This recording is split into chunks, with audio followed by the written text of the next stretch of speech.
This is an audio description of an enamelled copper dish showing Apollo and the Muses on Mount Parnassus. It was created by the French enameller Martial Courteys in around 1580.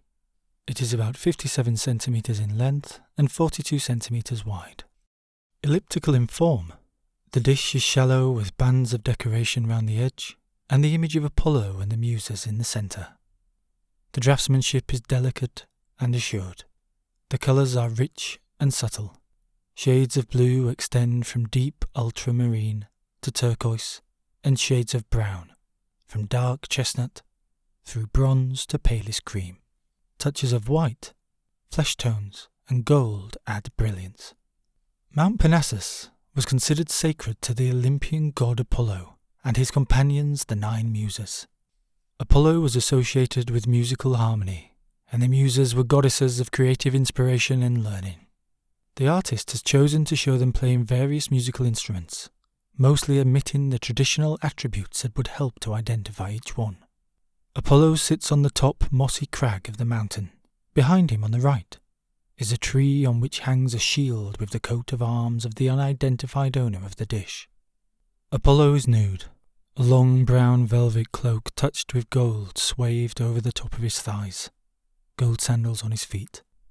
He has fair curls and plays a large lira di braccio, an early violin, which he holds with the strings facing us. His head is a little on one side, his eyes focused into the distance, as if immersed in his music. At his feet are his bow and quiver of arrows. From behind his cloak, the little white horse Pegasus springs out into the sky on gold wings. He is symbolic of fame and poetic genius.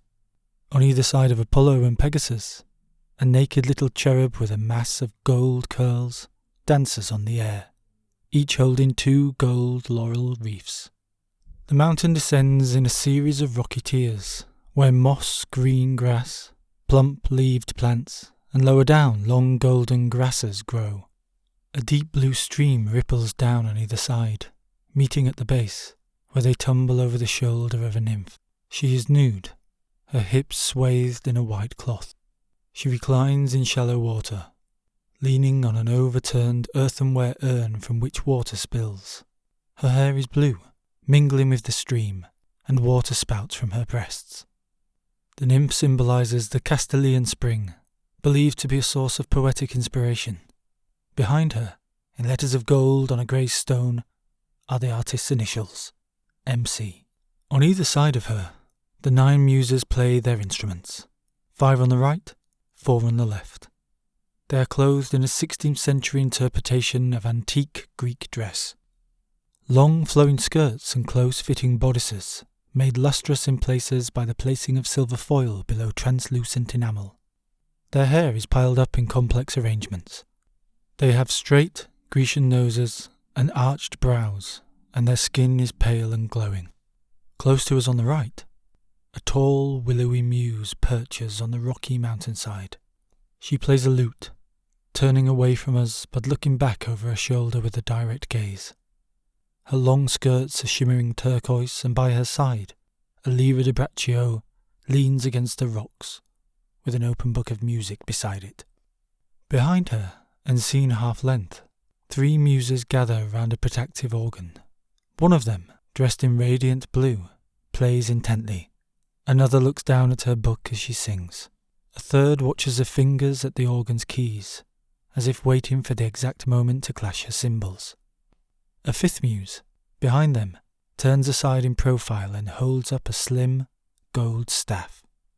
Her dark blue toga flies out to reveal a bare white shoulder. On the left of the nymph, a spirited figure also stands with her back to us. This Muse plays the violone, an early double bass, which is almost completely hidden by her body. She leans back a little, her long bronze and gold brocade skirt ruffled up to reveal a brilliant blue underskirt, and she looks at the delicately gilded bow in her outstretched hand. Beside her sits a Muse in russet. She holds a large gold triangle, ready to play. Behind her, 2 of her companions, seen half-length, engages with their gaze. On the left, a slender Muse plays a guitar. On the right, a 2nd Muse, raises her white arms to beat a tambour over her head. In the background are two grey-haired men, also seen half-length. They have long beards and wear richly coloured robes and laurel wreaths. They are said to represent the two ancient poets, Homer and Virgil. Around the rim of the dish are two ornamental bands. The inner band is black, decorated with delicate gold trackery. The outer band shows a repeating pattern taken from antiquity. Grotesque heads alternate with reclining nude figures, male and female, and bearded satyrs splay their goat's legs wide. The back of the dish is also intricately ornamented, with scenes taken from antiquity. Little is known about Martial Courteys, the artist who made the dish, but this exquisitely decorated dish is a masterpiece of the enameller's art.